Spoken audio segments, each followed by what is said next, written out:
Welcome to this week's Two Men in the Middle. This is where two men in the middle of the country get together and talk about politics, current events, and other fun stuff. I'm Craig Huey. I'm Brandon Kinnig.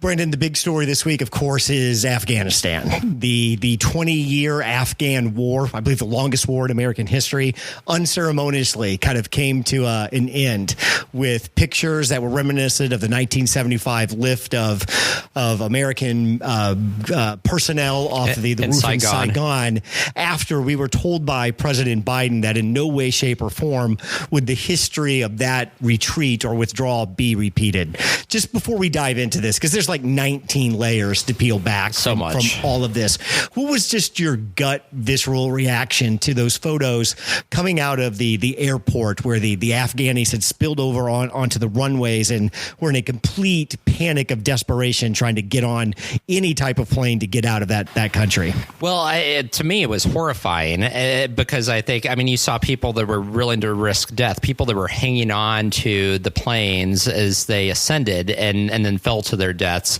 and the desperation and just knowing that after 20 years, Afghanistan was reverting back to where it was. It's like the clock going back. And so I think, and it represents just a complete failure of policy over the last 20 years. And I think that's why it was also so tough to take in, because it was the imagery of what was happening on the ground with the realization of the magnitude of our failure. You're talking about a 20-year war, $2.4 trillion spent, thousands of American lives lost, over 66,000 Afghan lives lost, and billions spent monthly. And it's to wrap your head around that. That's something Americans don't think about. We have been spending billions in Afghanistan every month for 20 years, billions a month every month for 20 years. And this is how it ends. And you use the term return on investment on Afghanistan. Right. There's a couple different ways that you can look at it.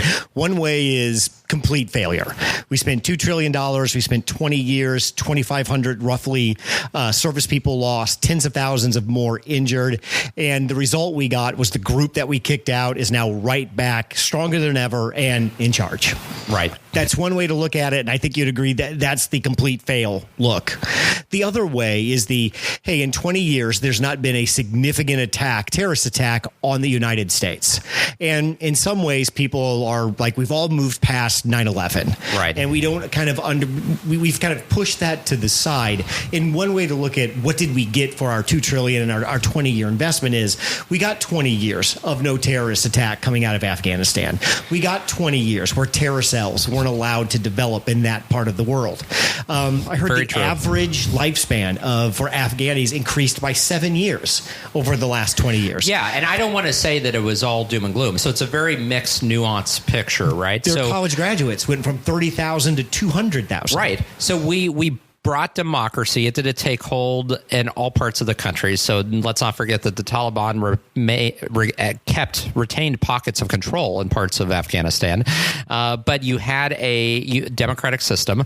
You had women that were going to had rights. You had girls that were going to school. Huge jump. Increase in education, literacy. So from that standpoint, we did improve the situation of Afghans marginally. Now that did take hold everywhere and across the country, but we did see improvements. We saw the breakup of those terror cells. Yeah. That's why Osama bin Laden was caught in Pakistan. 5,000 terrorists in jail. Right, 5,000 terrorists in jail. So, there was a lot to show for that. Now, the breakup of Al-Qaeda, much of that happened in 2002. And so we accomplished most of our stated mission pretty quickly after we invaded.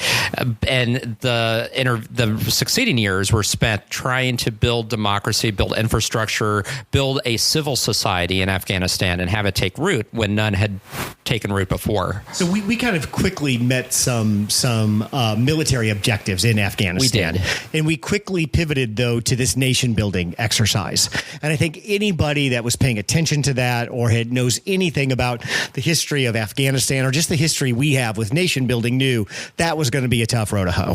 And that was biting off something that we maybe couldn't bring to conclusion. Well, and partially because Afghanistan has never been a nation state in the sense that we are a nation state or that other developed democracies are. Afghanistan's history is one of a tribal society where there have been different sectarian groups that have controlled different parts of the country, and that goes back hundreds and hundreds of years.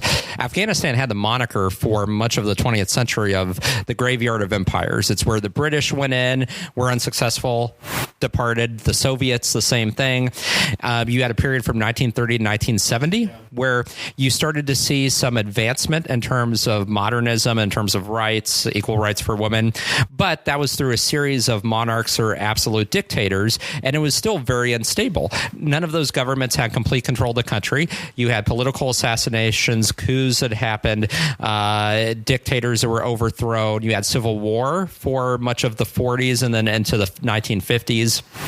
So it's always had a very turbulent history, and you can go back several hundred years, and there hasn't been a time when Afghanistan has been a unified country or has had political stability. And we were trying to create that, even withstanding that history. We were trying to mold clay that just wasn't there. Right. I think Americans like easy to understand wars. We like a clear enemy. We like clearly understanding that enemy is not like us in these ways.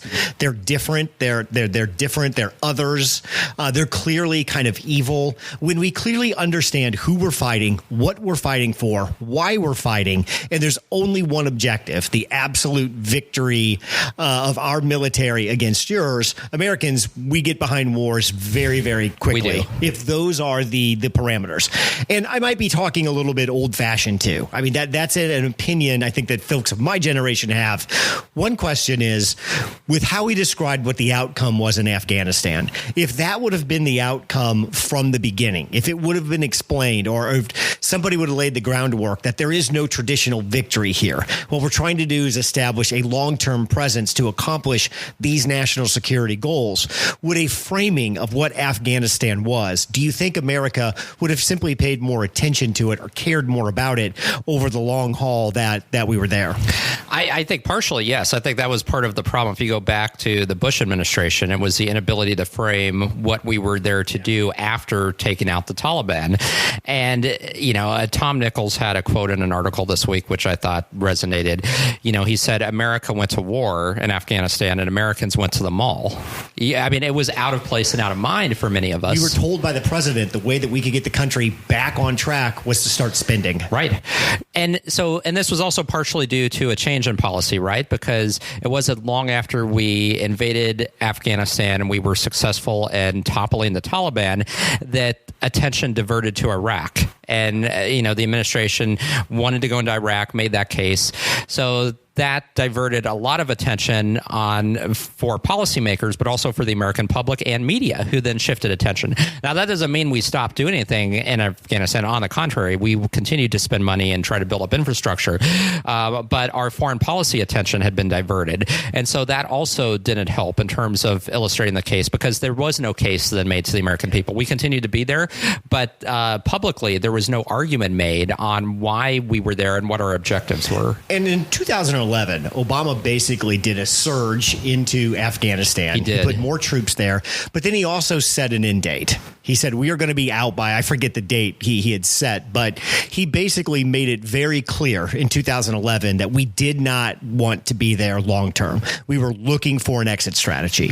In 2011, too, we started looking for Taliban members to negotiate with. We didn't have a lot of luck with it, but that kind of laid the groundwork for what the Trump administration did with picking that back up and negotiating this peace deal with the Taliban. So, Brandon, how do you want to attack this? You want to take this from Bush? There's so many different angles. You want to go from Bush forward and try to fill in to Biden and our withdrawal, or do you want to take Biden first and work our way back? I guess it's so complicated. So I'm trying to think logically what makes the most progression. Yeah, we've got troop withdrawals. We've got a whole big bunch of coverage. But does it make more sense to take it maybe from the beginning and walk it forward? Probably, yeah. I think if the timeline wise, if we start at the beginning and where we were, and so we had tens of thousands of American troops deployed in Afghanistan. I want to start. We are not Afghanistan experts. We are not by any means. We are heavy news consumers and readers of history. So there's like my whole Twitter feed has exploded that everybody's a foreign policy expert now. So, especially people that like didn't talk about Afghanistan at all in the past year, and all of a sudden it's on everybody's mind. I love it when like the dumbest person you went to high school with pops off on some complex foreign policy thing, and you're like, last time I saw you were shotgunning a Keystone Light that you had poked a hole in with your key. So I just want to set the thing. We're going to walk through this as we know it, but again, this is one of the most complex pieces of American history. There's no way any one podcast, one book is going to cover this. If you're really interested in it, this is something you're going to have to take on yourself to educate yourself on. Agreed. So, I guess if we start in the Bush administration, so after the Taliban was disbanded and scattered, we set about creating a civil society in Afghanistan. But Taliban and Al-Qaeda are basically part of the same organization. They work together, yes. So Al-Qaeda, Taliban provided refuge and a safe haven for Al-Qaeda and allowed them to grow and fester, develop. Yep. Yeah. So, Taliban and Al-Qaeda was on the run. So Al-Qaeda, in terms of using Afghanistan as a base of operation, that changed after 2002. Al-Qaeda splintered and went elsewhere. They went into Pakistan. Now, it was great that we were able to get Al-Qaeda out of Afghanistan, but the picture was mixed, right? Because you had Al-Qaeda didn't just evaporate. They went elsewhere, and they took other forms. You have ISIS and ISIL that came out of the Al-Qaeda, which then, were based in Iraq. So you had the splintering of groups that went elsewhere. But Afghanistan, as far as accomplishing that objective, we did. So the mission in Afghanistan turned to creating this strong civil society and this new government, a democratic system, and then infrastructure, roads projects, schools, hospitals, all of that. And the idea, if you talk to foreign policy experts and neoconservatives at the time, was that we create democracy, we change people's perceptions. Al-Qaeda cannot establish a stronghold in Afghanistan ever in the future because this new system won't allow it. And so it was very grandiose and very lofty and idealistic in terms of what we were hoping to do there. And all you have to go back and look at is, if you go back and look at the 2002 national security statement that was released by the Bush administration, 2002 actually through 2004, each one talked about Afghanistan and talked about how it was going to join the coalition of democracies and become representative for the whole Middle East. I mean, it was all pie in the sky. Now, would that be great if it happened? Yeah, but how realistic was that? Why is that our go-to? Why is that always seem to be? Is it just as simple as these people want to be like us because we're so Star-Spangled Bannered great? Is that because even hearing you say that, it just sounds so ridiculous to try to sell to the American people that the Afghanis wanted some sort of Western-style democracy. Right. And I understand I think the tendency to project that on others, or think, that these should be universal ideas: freedom, individual liberty, respect for minority rights, equality. In some ways, they are universal to a degree, that there are societies and people that yearn for them. But we just assume that somehow we can implant those where they haven't been nurtured or developed before, and that they will take root. And we try to do so. And I've seen these comparisons come up, to nation building that we've done in Japan after World War II and Germany. Those are a little bit different. Because those are advanced democracies that had prior history of democracy. And they had societies that were developed, that were modern. They had strong centralized forms of government. They were approved of that and consented to that. So very different. They knew what a federalist system was. Right. In Afghanistan. And there was buy-in and consensus around that. Yeah. So we have Bush, 9/11 happens, we go in, the Taliban, Al-Qaeda, they quickly scatter. We spend the next, up to 2011, we spend the next decade kind of halfway nation building, like you said, spending $1 billion or so dollars a month on roads, bridges, schools, things like that. We established several bases there. My cousin actually served, and he was based in Kandahar, and he was military police, so he was going on missions like working working with like local tribal leaders, trying to create basically bonds with them. Yeah. Start to we're trying to win hearts and minds. Win hearts and minds. Yeah. And so we have a decade of that with little to no real progress. Obama comes in 2011, but he wins election. In 2011, he has an Iraqi-style surge into Afghanistan. But he also sets a date for withdrawal, and he makes it very, very clear. We have no desire to continue on any long-term basis this war in Afghanistan. We are looking for an exit strategy. When the commander-in-chief says, we're done, we don't really want to be there, I have no political will to put us there. The objective is not a military one anymore. There is no winning at this point. Morally, don't we have an obligation to the men and women in our military to pull out then and there? I mean, if we're going to broadcast that, which is what we did, that we were done. I mean, and so it doesn't make a whole lot of sense to keep our military men and women there without clear objectives and telling everybody that we're going to be leaving fairly soon. I think this is kind of the pattern that lasts all throughout Obama's administration. We have this surge. I think at one point we had like 135,000 troops there. Right. We accomplished some objective. There were some objectives accomplished. I don't really know what those were, but I'm sure we checked a box that we did something. And we withdrew our troops down to what, about 15 to 20,000, and we've just sat from 2011. It was basically status quo, to 2020. That's just what we did. And let's, in context, what Afghanistan looked like during that time. You had the central government based in Kabul. So if you lived in the city or in the big urban areas, you had rights. You could go to school. You could do all this. If you lived outside those areas, that was unattainable in many cases. You did that type of access to healthcare, to education wasn't available, or you lived in areas that were still controlled by the Taliban, because we forget that Afghanistan's a very tribally segmented country, and many of the mountainous rural areas we never gained, and I should say, and the Afghan coalition government never gained control of. So it was just a matter of Taliban continued to control. So you had this division in society where you had pockets that were still backwards and very repressive, and then you had, the core areas that were directly under our control where you did see positive change. Yeah. And there's fighting this entire time. Warfare never ended. We continued to fight with Taliban insurgents in the mountains. With them. So after the surge and the drawdown, this is when I think we start trying to build up the Afghan army. Yeah. And what we heard was this was an army of 300,000 men trained by American forces. They had American air power, American equipment, that this was comparable in some ways to other NATO nation fighting forces. That's what the American tagline was, that they were actually capable of not only holding their own territory, but they could actually defeat the Taliban. And we jump forward now in the timeline. So we've invested all of this money. We're trying to build this military. Trump comes into office.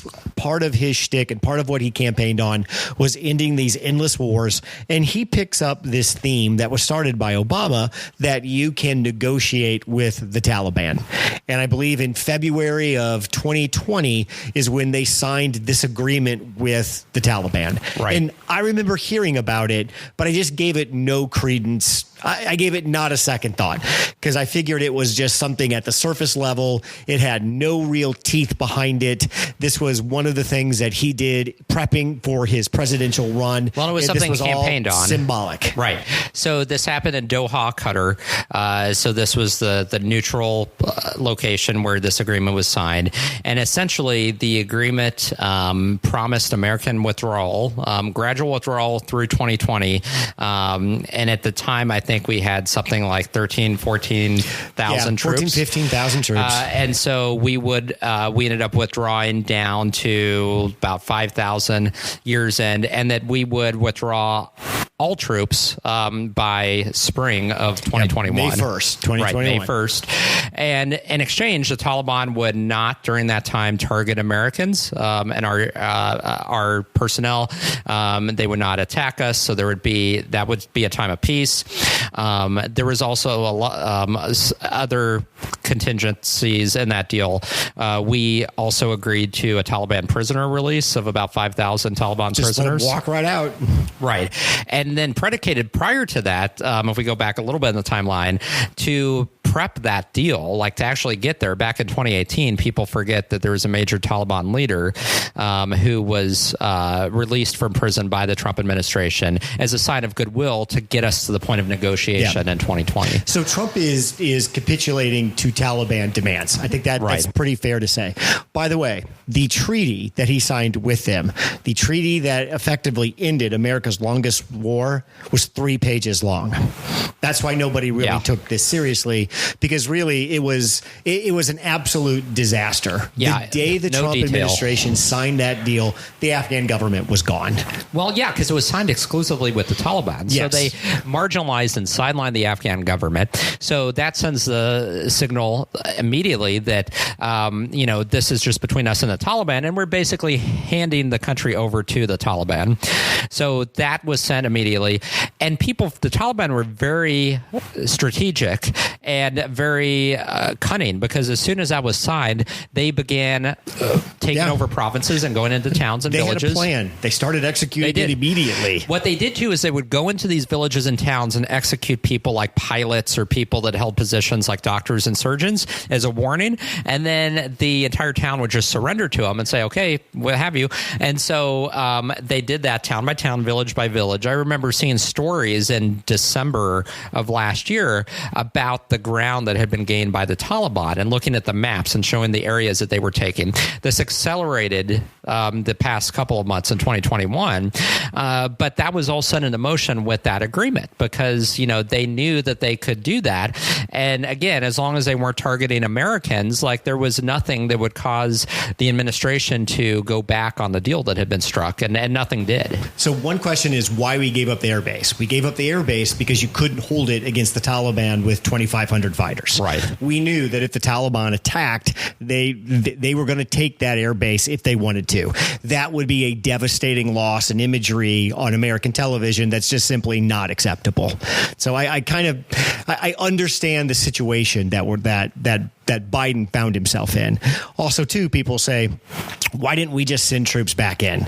Instead of trying to leave last Saturday or Sunday, why didn't we just take 10,000 troops, put them back at the airport, gain control of the airport, and get our people out? I think one of the answers to that is they know the Taliban basically has told them, one American soldier steps back foot outside of that airport, we're just going to start slaughtering people. Yeah. We can turn this into a bloodbath if that's what you want to do. And at this point, the Afghan government, the military, is completely dissolved. I think almost half of them just switched sides and signed a deal and gave their territory, their equipment, and their soldiers directly over to the Taliban and to the new government. They did. The ones there was one elite unit, I forget what they're called, but the equivalent of like our special forces in Afghanistan. They've been trained by our CIA, and a lot of billions put into just this elite unit alone. So like in places like Kandahar, there were like about 300 of them. So they were left and they were willing to fight to the end. They set up a perimeter before, and this Kandahar was taken over several weeks ago. So this was before the Taliban approached Kabul. And so they were ready to defend it. The problem was the military commanders at the top of the Afghan army based in Kandahar and the political leaders had already surrendered. So at that point, that 300 said, well, we're outgunned and outmanned. Like, we can't do this. So at that point, they have no other choice. So you did have groups of specially trained Afghani soldiers that did want to fight, but those decisions were made at the top. And at that point, it's a death wish, right? Yeah. I mean, why would you? And you're fighting against a group that if you lose, you're going to die. There is no surrender. There's no surrender. They kill you. Your family, everybody in the villages is going to die. Nobody gets to surrender. There is no valiant stand, and at the end, you fold your flag up, salute your enemy, and go home. And what I don't understand, like in the list, we talk about how we spent billions training the Afghan army. There's a lot of issues there, right? I mean, you have tribal loyalties. You have this idea that even with all this training and money, that there's still like the concept of being loyal to a nation state only goes so far. Now, what I don't understand, and I haven't dug as deeply into this to know enough, but all of these stories about how the Afghan army was underpaid or in some cases not paid at all, that some of them are starving and hungry. Sure. So I don't know enough about that to make a determination. If that is true, that would be another failure on our part, because it's crazy to me that we would spend billions a year and that would not go towards like pay or salary for the army. I mean, David French on the Dispatch podcast Friday had a really, really good point. And David French was deployed in Iraq. Yeah. So he's been in a war zone before. And he basically said the greatest thing that American troops bring to an army like the Afghanis is hope and belief that with the Americans here, even a small amount of them, victory is possible. And what it feels like, we trained this 300,000-ish army. How well they were trained, what shape they were in, I agree. Right. That's all still debatable. But it feels like the Americans were their command and control structure. And when they just suddenly weren't there, the whole thing just collapsed and fell apart. Yeah. David French was that fragile, which I think is what surprised without many the leader. People. Without the person who believes I can lead you to victory, an army typically won't fight. David French talked about, we saw this in Iraq, where 2 divisions of Iraqi soldiers lost to like 1,500 ISIS fighters in Mosul, just because, again, when an army hits that tipping point where they don't believe they can win and they lose their will to fight, it disintegrates very, very quickly. And I think the army really disintegrated a couple months ago in Afghanistan. We just were never told that, hey, this army that we're positioning as somebody not only will take the lead but can defeat the Taliban, could defeat the Taliban. That just wasn't the case. No, and I think the army too, probably, I mean, as they saw what was happening in these villages and these other towns and at the provincial level, as they started falling like dominoes, it becomes, like you said, a domino effect. And so it's just psychologically that will doesn't exist anymore. But where I felt the Biden administration is that the deadline for withdrawal was pushed back to August. In fact, I mean, Trump criticized Biden pretty handily back in April for not withdrawing everybody right then and there. I was under the assumption that this expanded time frame would be time for us to strategically, One would think. And it seems like none of that happened. There was no strategic withdrawal. There was no process put into place to help get out Afghan allies, people like the interpreters who assisted us, who in many cases have visas that are still just out there, never been approved. So I struggle to wonder, what did we do with this extra time, like these extra months that, instead of, so if this was going to happen, why didn't we pull out then in April or May? I mean, because I thought, hey, this is a great decision. I like that Biden has pushed it back because we can do this methodically and do it correctly. That was the assumption. And to your point, so Biden is squarely president in May 1st of 2021. Right. He has to know all the information that there is to know. He has to know. So you're right. Why go through this pushing this date back and then apparently do nothing to plan from that date? And the Taliban, they took that date as kind of gospel. I mean, they started as soon as that treaty was signed. Like you said, they put their plan right away into place. And how they could were we ready not to go? How can we not foresee that? That's what I don't understand. Seem to be completely flat-footed, because we still had, outside of our military, the 5,000 or so military that were withdrawn, there were 15,000 American civilians in different capacities that were still in Afghanistan when Kabul fell. And I think that's what's like really just mind-blowing, is that why wasn't there efforts to get them out gradually as well, like during the last couple of months? Like, it's like this happened, caught completely off guard, and now we're scrambling. We scrambled to secure the airport to do these flights. And then the latest I heard was, I think last night into today, the airport shut down again because Qatar is overwhelmed, because these flights are going from Kabul to Qatar. and Doha, and Doha can't handle it. They've been overwhelmed, and so they had stopped the flights, and so now they had to shut down the airport of Kabul again temporarily. I just saw an official stat was they've had 38 flights, I think, leave, and they've got like 5,900 refugees out so far. Yeah. That's like their official number. But that's what creates mass chaos, right? You wait till the last minute, you try to do it all at once instead of gradually. I mean, and that's what leads to situations like we saw on the ground. How do you put this plan in place if you're the Biden administration without knowing how many Americans are there in Afghanistan? And nobody seemed to know. Nobody seems to know. What plans have you made with the Taliban? The French and the British, they're going out into the city and bringing their people in. And we're not doing that. We're not doing that. Did you negotiate, or are you negotiating now from a place that you're giving the Taliban the ability to show the new Taliban 2.0 on the international stage by being some sort of partner in getting the Americans out of Afghanistan? Yeah. If that's what they're doing, that's insane. That's ridiculous. Right. So Congressman Seth Moulton, who served, I think, in the Marines, he served either Marines or Air Force, Democratic congressman from Massachusetts.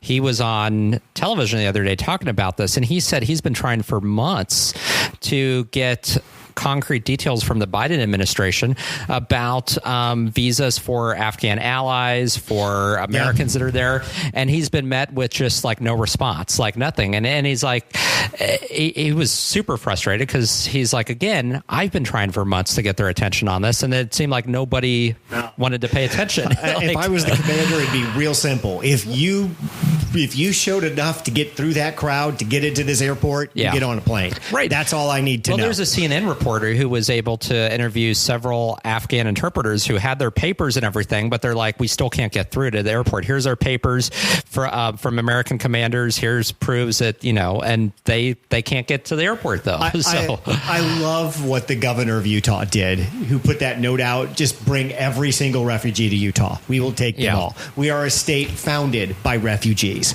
We will help these people. And I like to see that, these people here. Because at the same time, we have demagogues like Tucker Carlson, Laura Ingraham, and others that are fanning the flames of, we're going to have this refugee, exodus into the United States. It's going to be like the Syrians into Europe back in 2015. Because I think Europe said, we're out on this one. We're done. We're not taking anymore. Well, and Europe, that's another criticism of the Biden administration, because the administration didn't consult with Europeans either on this. They were caught off guard. So they've been scrambling, getting flights in, getting their people out, as you noted, Australia, Britain, Germany. In fact, if you saw the statements from Merkel and from Macron in France, it was pretty testy. I mean, they're not pleased with how this went down. The White House edited some of Macron's out. Yeah. It got so forceful. Because, again, this is what you wouldn't expect, right? I expected with the Democratic administration, we're going to, have better relationships with the Europeans. We're going to communicate with them. We're not going to see things like this happen. This is what I would expect to see happen with the Trump administration, because, frankly, they don't care at all about our European allies or communicating with them. And so I don't think it's a case of Biden administration not caring, but it does point to a competency issue, and it's frustrating. If your brand is returning competence to government, you did damage to your brand over the past 8 or 9 days. And it wasn't just what happened, right? It was the reaction to it. Press conference was terrible. Right, and look how many days. It took days. Sucked. Biden was basically in hiding. The Stephanopoulos interview was terrible. The press conference after that. If your strongest card to play is the empathy that you can express for normal, everyday Americans, you totally failed in this endeavor. Right. And why... I'm working under the theory, too, Biden's not running for a second term. That seems to be more and more obvious. Because I think what he's doing, too, is, hey, take some of these things that I can do some of this stuff because I'm not going to try to get to be a second term president. So under some of those, if you take some of that information that's not some facts, not in evidence, but you allow that to kind of go into the equation, maybe you can see some political calculations Biden's playing. But I think we both agree Biden completely screwed the pooch on the execution of this, and there's no way around it. Because there's no question, and Americans want to withdraw, and that's where we were going, and that's one thing. But it's the way that it was executed, and then it's just the response to that. And again, like you said, it points to competency there and the being completely caught off guard by what's happening, and then seeing the images and knowing that we're still scrambling to get Americans out of there, and makes us look weak as well in terms of being able to be on top of this, because that's the other part of this is, and all those foreign policy experts have said, we have no leverage now with the Taliban. We're at their mercy. So yes, we're still able to use the airport right now, but we're at their beck and call, and we're basically begging them, like, please let us do this. They don't have to. At any point, they could just, and they are very volatile and can turn on a dime and be like, oh, no, we've changed our mind. We're done. That's enough. No more flights leave. And just Biden's whole approach, how defensive he's been about this. He's been very defensive. How strongly he has said, come on, man, this is not a mistake. This was always going to happen. How much he has contradicted himself. Well, and some of what he said has just been flat out wrong. I mean, saying that. And just, wrong. When he was asked about the Afghan interpreters, well, a lot of them don't want to come here. Well, that's not actually true. Many of them have been trying for years and now are really trying, but they have no conduit to be able to get out. So I think if Biden made a political calculation that we can just go ahead and bug out of Afghanistan because it's an unpopular war with the American people, I'm going to take shit for a week from Fox, but by the time the end of the month rolls around, we'll have 12, 15, we'll evacuated a significant number of people, and if it remains relatively peaceful, I can chalk this up for a win. And because the American people have completely forgotten about this war, I don't have to think about how it looks, and I don't have to pay attention to some of the details that maybe could have made this experience better for some of the Afghan people. And that's a very cynical approach to take, but I don't see any other way to look at this. But the problem is, I think that if he would have been able to plan out a strategic exit that was gradual, that was planned, that minimized the chaos. I mean, granted, there's always going to be some tension and chaos, but you minimize it to a degree. You would have had this be in the news cycle for a day or so and then be done. Instead, because of the chaos and turmoil, this is going to be in the news cycle for weeks at least. That's going to exacerbate the political ramifications. And now the problem is he's facing criticism from left and right. Like, I mean, it's both sides of the spectrum. There's Democrats that are very antsy and very frustrated with how this has happened as well. I'm open to, and I do believe that Trump put into motion a set of decisions that created a very bad situation for Biden to be in. But that does not excuse how poorly Biden executed this plan. The outcome itself and us leaving was unavoidable, especially this year, because we were tied by that agreement. And as I tell people, because you have these Trump supporters now that are saying, oh, well, he should have just reversed Trump's agreement. I'm like, well, great. He could have done that even if he wanted us to stay. But then we go back on that. Then the Taliban go back on their part of the agreement. And they start targeting American troops again. So, and we see casualties rise. I would ask that person, so what you're saying is you're ready for an escalation of the war in Afghanistan. Right. Because that's what you just said. That's exactly what was just said. And I think when you phrase it to people, like, oh, so you're for putting boots on the ground back in Afghanistan. Well, I didn't say that. That would be the result of what almost any decision Biden made. There was going to be a bad result. There was. Yeah, there were no good outcomes here. I truly believe the Taliban communicated with Biden. You put more troops back here, we will turn this country into a bloodbath. And I think Biden knew the last thing he wanted was pictures of women and girls and beheadings and stuff. And I think he made some cynical choices along the way. I think he felt he had to. And I also think he knows too that the media eventually, they'll have their 2 weeks, they'll get their pound of flesh, but they'll also recover and be right back in his pocket in time for the 2022 midterms. Right. Well, and I think the question that remains, so looking past the messiness and the just chaos that's occurring on the ground in Afghanistan right now, if we look to the future, a Taliban-led Afghanistan, do you think at some point that we will have to go back in to take out, and maybe I'm not talking about a ground invasion, but maybe do aerial strikes to take out terror cells that pop up again? Is there going to always be that looming possibility that we see that then why do we materialize? Give up Bagram? Yeah. Why don't we just tell him, no, we're just going to permanently put 15,000 men there and keep it? It's 500 miles from Pakistan. It's 600 miles from China. That seems like it had some strategic value. Right. I don't think I think what we are limited now to drone strikes, air support, covert operations, some things like that. But any type of large scale military operation that entails boots on the ground in Afghanistan, right? I don't see that done in terms of boots on the ground, but I see something more like if we go back to the 90s during the Clinton administration, like we had aerial strikes in Iraq several times. Drone the shit out of them. Yeah, so I can see us doing that. We could see that happening. Another point, like we keep making the same mistakes with our foreign misadventures over and over again. A good example here. So because of the way we're leaving, there is all of this military equipment in addition to the bases, tanks, mortars, guns, all this stuff that is now in the hands of the Taliban. So we have created a Taliban now that is more equipped, has a greater arsenal than they did before, ironically, because we're leaving all of this behind and we're not taking it with us. This is a mistake that we've made over and over. We made this when we left Iraq back in 2014. We made this in Syria. We had some troops in Syria and presence there. When we quickly left Syria during the Trump administration, we left behind weapons there that got into the hands of our enemies in ISIS. And I that frustrates me to no end that we make this mistake time and time again. We end up, when we leave somewhere, we don't take everything with us, so we end up arming our adversaries. Yeah, which is just. I think that stuff has more of a propaganda value than anything. I mean, the pictures of Taliban with American equipment, that's just that just makes me enraged because tax money paid for every single piece of that equipment. Right. And when you make the argument that the military has just turned into a big giant jobs program, you can point to stuff like that.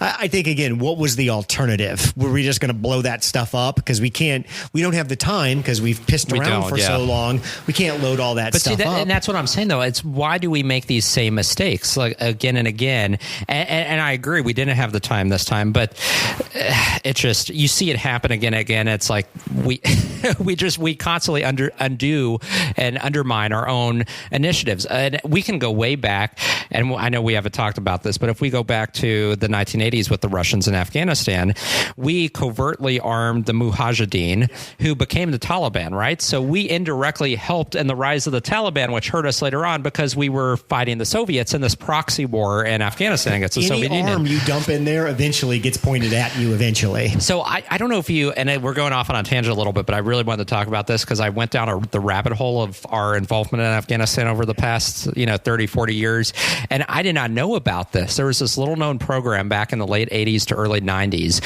where we actually created textbooks for Afghan school kids, arithmetic, math textbooks that for basically elementary school kids. We funneled them into Afghanistan as part of a U.S.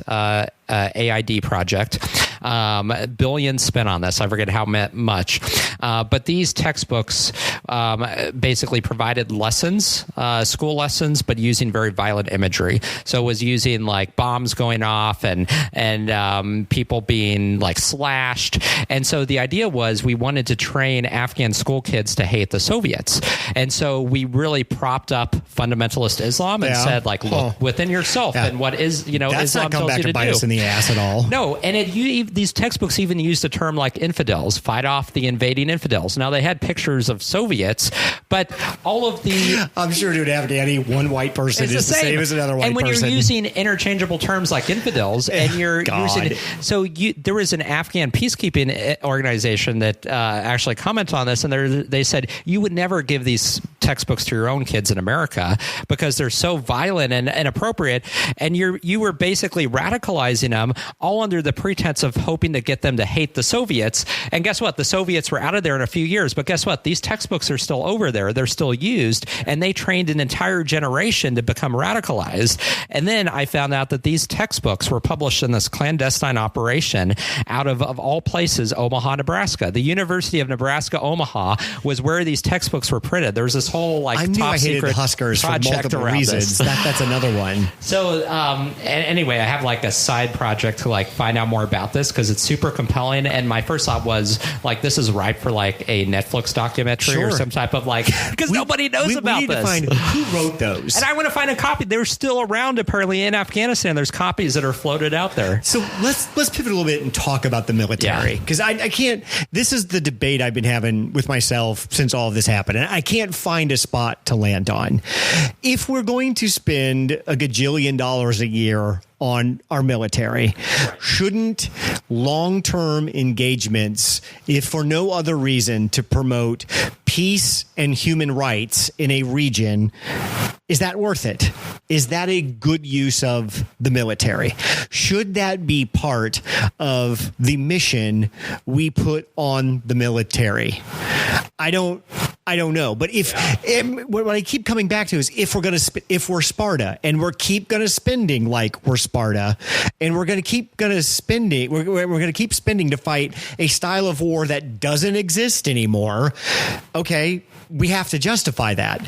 And if parking 25,000 troops in Afghanistan at an air base that has strategic value to us for now until the end of time, is that okay? Is that what is that an expectation of the United States military? So, I mean, I think the humanitarian component is different than the peacekeeping component. I think there is value, and I want to say that particularly for any of our soldiers who may be feeling or having all kinds of feelings right now, who have served over there and wondering, like, did we do anything? Like, many of them accomplished a lot of good. They were able to improve outcomes for many Afghan civilians. The problem is that every engagement is different, and you have to look at that country, the context of their history, and the type of society that you're working within the confines of. Because while we were able to do a lot of good, none of that was going to be sustained, and that was proven that couldn't be sustained. It was all fleeting.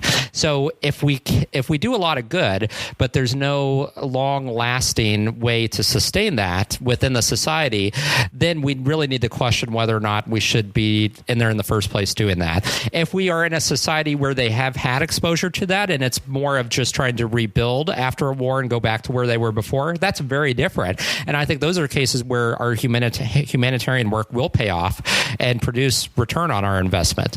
And we've had those places where that has been the case. So it really has to be a case-by-case engagement analysis, I think. A lot of the 90s Republican neocons, these are your Frums, your Frenches, your Crystals, they've spent a lot of time this week talking about victory and the need for the American military to be victorious. Does that concept still apply? How do we define victory in Afghanistan? I think that's a great example. Can you name the last war that we actually had like a solid victory Grenada?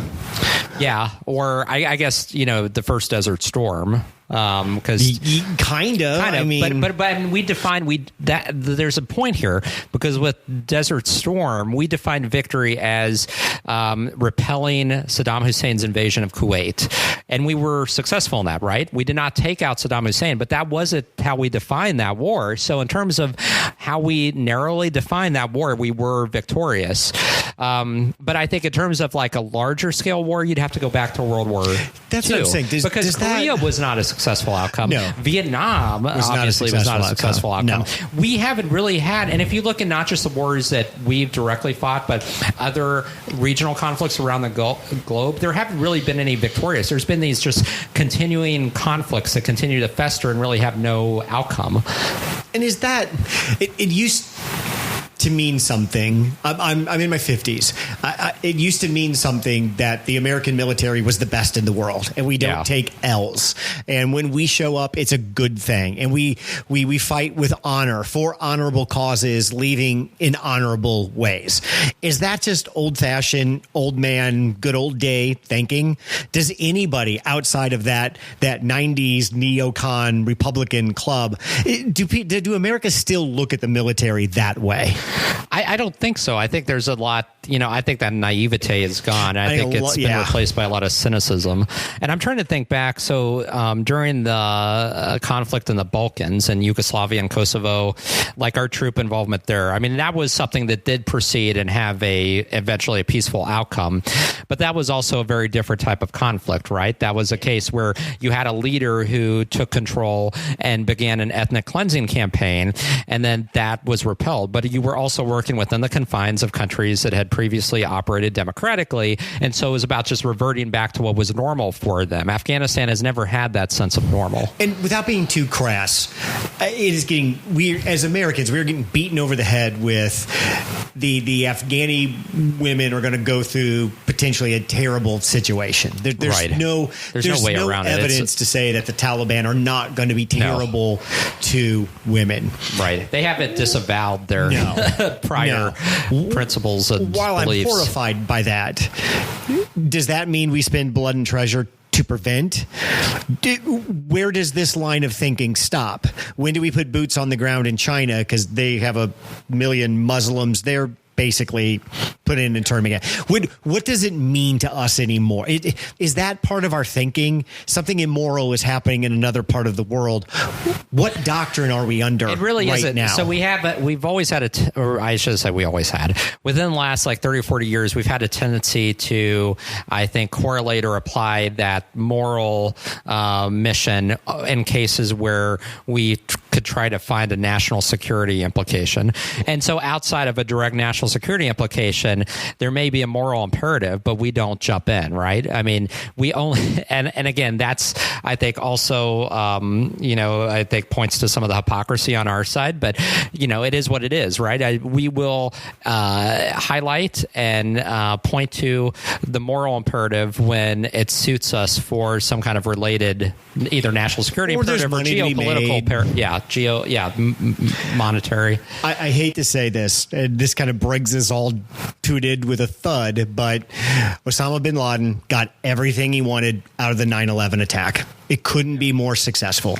They laid a blueprint down. They got everything they wanted out of that attack with our disgraceful, embarrassing retreat from Afghanistan. I firmly believe we should leave Afghanistan, but we got to do better than what we showed the world the past week. Absolutely. I mean, I think we need to be more thoughtful, cautious, and deliberative about any other foreign entanglements and engagements that we take on. But we also, I think this shows us we need to have clear stated objectives when we go in. And if those objectives change, those have to be clearly stated. We can't have this scenario, which that has tended to be the most recent past, where our objectives are just kind of fluid and they're constantly changing and they're not communicated. I think that that's part of it. And we need to really, I think, know history and what history says and realize that what most of the rest of the world considers recent history, we tend to forget. So our impact has ramifications. What we did in the 80s had direct ramifications on Afghanistan being a terror base for Osama bin Laden and Al-Qaeda. And so, again, anytime there's going to be those aftershocks, we need to think about how that's going to impact that country. Not necessarily boots on the ground, but if it's covert action that's being taken, if it's dropping off extremist textbooks for grade school children, like all of this has to be looked at in the context of the generational impact it's going to have. I think I've firmly believed my entire life that the American presence around the globe is a positive thing, and that the globe is at its best when America is at its best in asserting American power and values across the globe. Yeah, I don't know if you could just by default say that anymore. I don't think you can. It's situation by situation. It is situation, and I think you could have said that after the Second World War, the creation of NATO, what we were able to accomplish in post-war Germany and Japan. Like, there's a lot to celebrate, and if I'm feeling really nostalgic, I'll go back and read about how we created the post-war civil society in Japan, which has been remarkable. But that's no longer the case, throughout the world. And I think that we fail to see that countries with very different histories, very different backgrounds, very different contexts.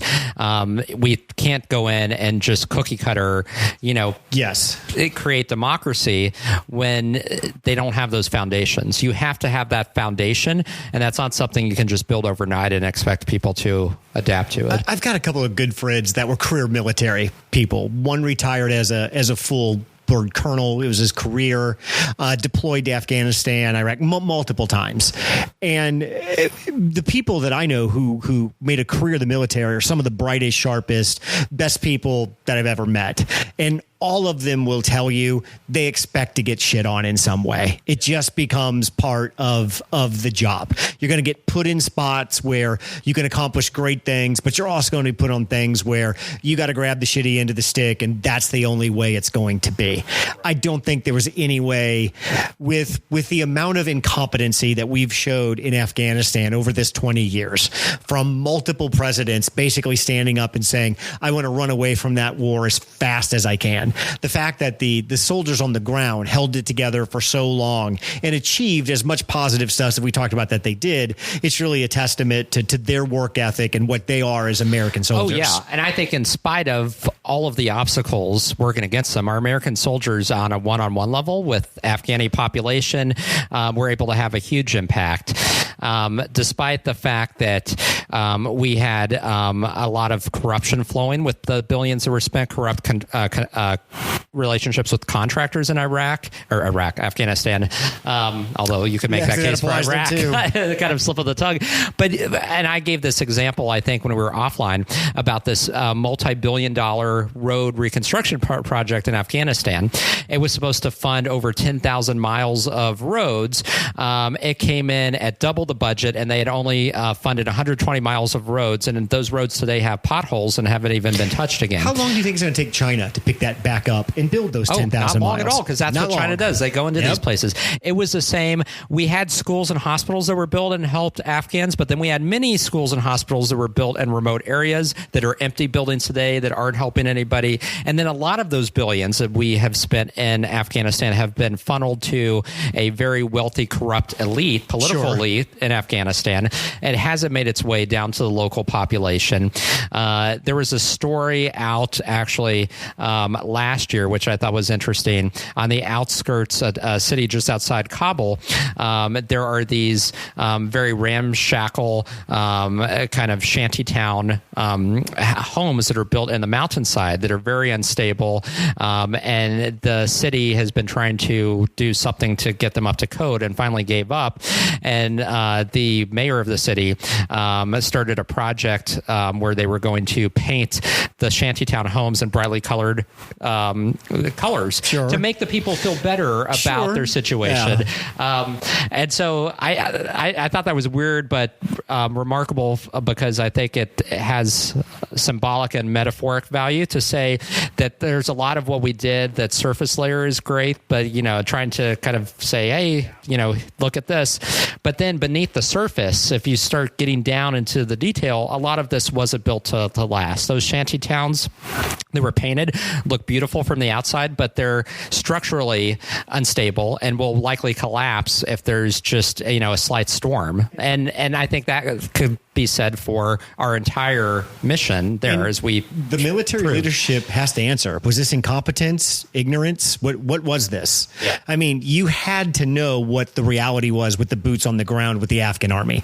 You knew that the Taliban forces were in position to execute this kind of blitzkrieg move. You knew people were going to storm that airport. So again, and I assume we knew that we weren't going to be there forever. So what was the end game? Did we ever discuss alternatives for ensuring that there would be some type of viable military defense of the capital and other parts of the country in our when we left? It doesn't seem like there was. So I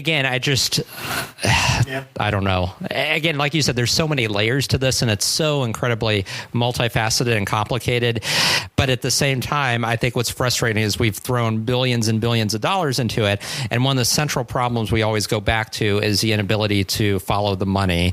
There was an Inspector General report that came out toward the end of the Obama administration where they tracked just I think they focused on just $8 billion in project funding, and they found out that only $1 billion was accounted for. The other $6 to $7 billion were just completely unaccounted for.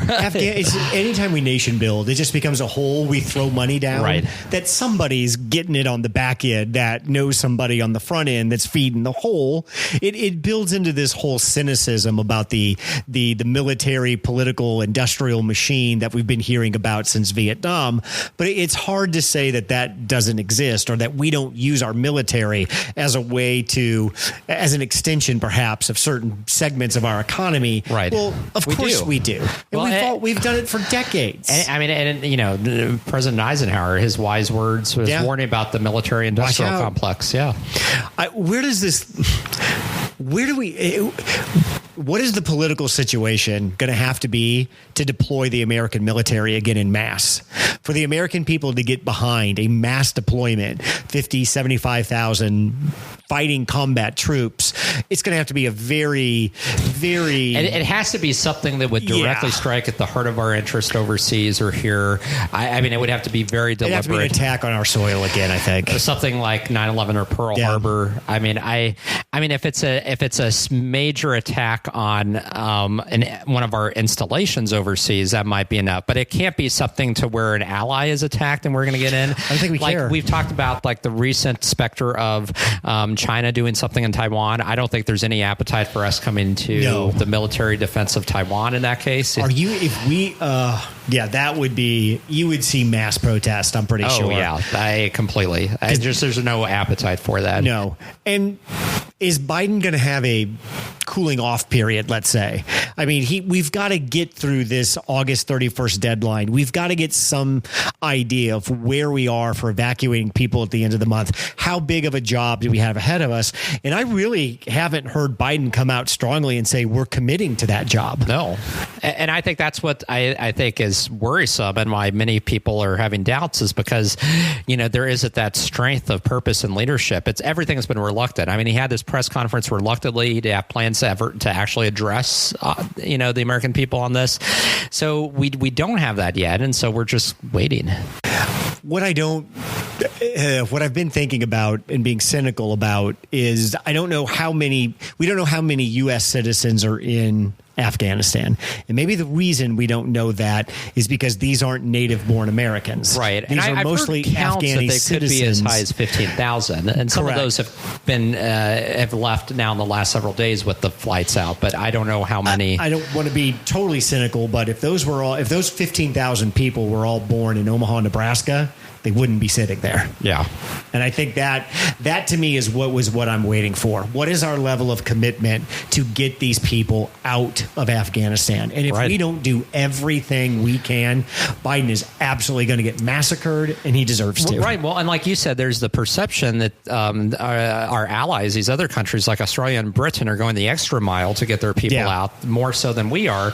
And that doesn't look good either. I don't care how tough we look. I don't care about taking the L. I want every person who wants to come out of there needs to come out. Agreed. And if you're an American citizen in whatever that way, should be the number one priority now. That's if we fail on that, we don't deserve to be involed militarily anywhere else. Do you have any confidence that we can do that? Not based on the administration's statements so far. I mean, they've provided no detail, and when they're asked specifically about checkpoints and people wanting to come out, Biden made some kind of flippant comment about, well, if it's somebody who's an American or an ally who has a visa, they just need to contact our people to get out. How do they contact them? Where's the urgency here? That's what I don't get either. So I think over the next couple of weeks, this situation will play itself out. We'll see how it goes. I think we'll be able to accommodate the evacuation. But after that, I think Biden is going to try to turn everybody's attention to something else. I mean, we want to, and collectively we will, because America's already forgotten about this war. We have short attention spans. We forget easily. If this situation hadn't happened in the end, everybody would just be universally praising that we got out of Afghanistan. And nobody was paying attention last year when this agreement was signed. No, nobody cared. there were way more entertaining things to worry about with Trump than whatever he did here. You want to talk about? I don't want to talk about COVID. You want to talk about COVID? Gosh, I really don't. I mean, there isn't really any update other than the fights we're seeing on between governors and school districts. Abbott got COVID. Yeah, which is it's interesting though. He got Regeneron treatment like right away. So I mean, being in a wheelchair, I'm assuming he's got some pre-existing conditions that could really complicate that. The only thing I'm interested in is DeSantis, because he is a viable candidate for 2024 on the Republican side, and just trying to see how long he sticks with playing this political hand he's playing. Right. Even as his poll numbers drop and, he is starting to fail on head-to-head matchups with his likely opponents, he is still holding on. And this is, DeSantis is a smart guy, and he has learned the number one lesson with MAGA. If you're going after that crowd, you never ask anything of them. Nope, and you never backtrack. You never make anything. You never ask them to do anything. You never tell them they're wrong about something. You never challenge them in any way. And DeSantis he's going to play. That's the hand he's playing. I'm just interested to see how long he plays it. I mean, if he were to lose re-election, do you think that would change the calculus for presidency or not? I don't think so. That's what I tend to hear. People seem to goofy state too. It is for president for politics. I don't think it does. Because other than DeSantis, the Republicans have the same problem as the Democrats. After DeSantis and Biden, I shudder to think who's running if it's not those two in 2024. There is no other candidate in the wings, and that's why I think the MAGA crowd is so defensive of DeSantis and willing to do anything for him because they realize there isn't anybody outside of him. Like, he's their guy. And I'm almost willing to bet some significant money that it's not Biden going to run against. It was a Republican in 2024. Starting to agree with you on that. I texted this to somebody. I'm on record. I've never voted Republican in my life. I cannot vote for Joe Biden in 2024 if he runs for president. I cannot vote for an 82-year-old just on principle of that is way too old for anyone to carry that much responsibility and to ask them to mentally and physically do that job. There's just no way. Biden is not senile. Biden is not crazy. Biden hasn't lost his mind. He's just old. He's just old. And he's not equipped to handle some of the press demands and some of the interview demands. No, because you can't react as quickly situation. Mentally. He's not as sharp. He likes teleprompter. It is what it is. It's not. It doesn't make him incapable of being president of the United States. He's just old. Right. But there's 82. There's no way. Yeah. Trump would be 78. I know. It's insane. Isn't it crazy? That's, where we go for our leaders. We're just Outer Banks. Yeah, I watched all season 2, and now I'm like, I can't find anything trashy to watch. My wife and I, we sat down last night. We watched the latest episode of Ted Lasso. I haven't started Outer Banks yet. Yep, I've been watching Ted Lasso. Ted Lasso's picked up a little bit too. The last couple episodes have been pretty good. The season started a little bit slow, but the last few episodes. What do you think about the guy at Jeopardy getting booted off already? The executive producer who took that role.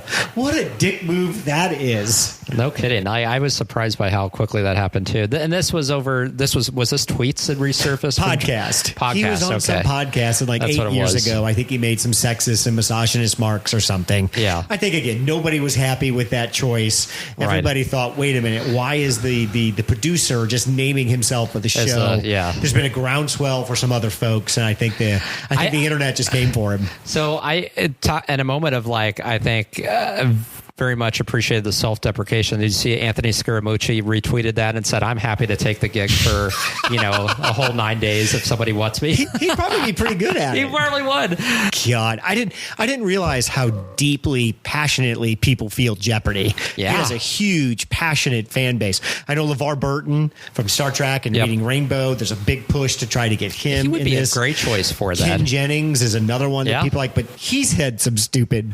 Ken Jennings says a lot of weird stuff. He does, and he seems some pretty dry, and I don't know. I don't know if he's got any mass appeal, but hopefully the world will get better and Jeopardy will work itself out next week. Yeah. That's our hour. Thanks, Brandon. Thanks, Craig. Thanks for listening to 2 Men in the Middle. Make sure to give us a 5-star review wherever you get your podcasts. Check out our website at 2meninthemiddle.com. Drop us an email at 2meninthemiddle@gmail.com or tweet at us at 2 Men in the Middle. We'll see you next week.